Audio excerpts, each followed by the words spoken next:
It's just been a deal that was, we thought, very complicated. It became very simple. It's opening up the country that we really didn't have the kind of access to. You know, they've been working on this deal for 25 years. And we got it done, and we got it done. Really, it's going to be great for both countries. Finally, is what we've all been waiting for. President Trump inks his very first full and comprehensive trade agreement. It's the United Kingdom, and it's the first of what he promises will be many major deals to follow. Hello, everybody. Welcome to the Big Money Show. I'm Dagan McDowell. Joining me, my co-hosts, Taylor Riggs, Brian Brimberg, Jackie DeAngelis, and with us for this whole hour, Fox News contributor Liz Peek. The deal comes with just 2 months remaining on the president's reciprocal tariff pause. The United Kingdom of Great Britain and Northern Ireland is America's largest single trading partner, and the president has made it very clear, if you want access to the world's largest economy, come deal on America's terms. Deals with India and Israel are said to be close, but the EU, not so much. The European Union rattling sabers, threatening to slap tariffs on American cars, jets, planes, even whiskey, bourbon. How dare you if President Trump will not come to the table. The tone for me, let's do qualitative, Liz, and not quantitative to begin. Or you can talk about whatever you like. But the tone between Keir Starmer and President Donald Trump, he was joining by phone. It was one of camaraderie, of partnership, of a special relationship, talking about the 80-year anniversary of the end of the war and Winston Churchill.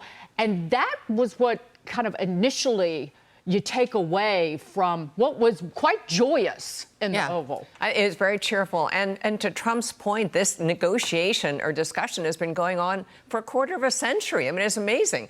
Biden very much wanted to do a trade deal with the UK, couldn't get it done. So I think the fact that they accomplished this in record short order, let's remember that most trade deals take years to accomplish. This is a major achievement. And I think they needed it. They needed to show the American public that the tariffs were going to produce something valuable. They did produce something valuable. We're going to have more exports of different kinds of products going to the UK, opening up a country that has been, for all that it's, great ties with the U.S., resistant, particularly to U.S. agriculture. And I was really struck by Brooke Rollins' incredible excitement about exponentially increased shipments of beef, which I think means actually we don't ship much at all, but at least we have now a market for that. And our farmers are very worried about tariffs. This is a very good day for them. I tend to agree a little bit, Dagan. If you don't mind if I jump in, I was a little worried. I'm not going to lie. I'll put myself out there. This morning, I was like, oh, no, it's the UK. I was like, I think the market wanted India or Japan or South Korea. We have a surplus with the UK. Technically, Howard Lutnick is saying it's even if you take out gold. I was like, how much is the market really going to be able to sift through this as a framework? Is this going to be able to give us anything to glean from future trade deals? Did we want something a little bit better? And frankly, I'm pleasantly surprised. I think to your point, Dagan, there was some positivity in the Oval Office, great conversations between the president and the prime minister.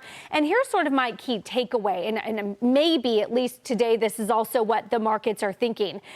What matters is that this shows that Trump wants a deal. He's willing to do what it takes to get deals done, and he is doing them. This is a direction of travel, right? So this is one in, we hope, hundreds. But again, how many others can we now fast track? What does this now tell us about how we think about allied nations versus unallied nations, and can we fast track deals with allied nations? So again, for me, this was a little bit surprising in a good way about we can glean something more from this than I originally thought about a framework and about that direction of travel at which we're going. And I'd like to build on that, just looking at some of the details, if that's okay. I was just going to bring up the details, but go ahead. Yep. You got No, you got him, girl. Okay. Hit it. Well, so what I was impressed about this deal particularly with was what you're talking about, Taylor, the negotiation that happened within it. And I think it's important because it sets up the template for other countries to say those tariffs that were on that gruesome list that nobody liked, those were a starting point, but they can come down if we talk to you. All the particulars of every country are very different, and so those negotiations will be individualized, but it's these non-tariff barriers that they wanted to go after, and that's what they're doing here. So Lutnick actually, believe it or not, sort of laid out the details. He talked about a 10% tariff overall, and remember, we were charging a 3.4% tariff, so that went up for the UK. Their tariff came down from 5.1% to 1.8%. The agricultural exports that will be doing that new business is going to bring in $5 billion. The tariff revenue is going to bring in $6 billion in revenues. And so I think what he's trying to show here is that what he said the other day about us being the store. If you come shop at our store and you give us more business, we'll give you more favorable terms, and you're going to want to do more business here. If he can get every allied country to shop a little bit more at the store, I actually think that's going to be very impactful. And when you get those allied countries to come to the table and create those deals, then you really start boxing in China. And he said this about China, which I think was really important. He said the China tariffs are 145%. They can't go any higher. So you know they're going down. He spoke very positively about China and Xi Jinping. We have in place what is essentially a trade embargo with China. Right. So there was a great deal of hope in the way that he was speaking. It said in the intro that the UK is our single largest trading partner. That's not accurate. Year-to-date trade totals. The United Kingdom is 11th in terms of trade. 11th, so not even in the top 10 right now. It's Mexico, Canada, China, Switzerland. I could go down the list. Brian, so 10% tariff that we imposed, to Jackie's point, it stays in place. Yeah. And the tariff on automobile imports, it falls from 25% to 10%.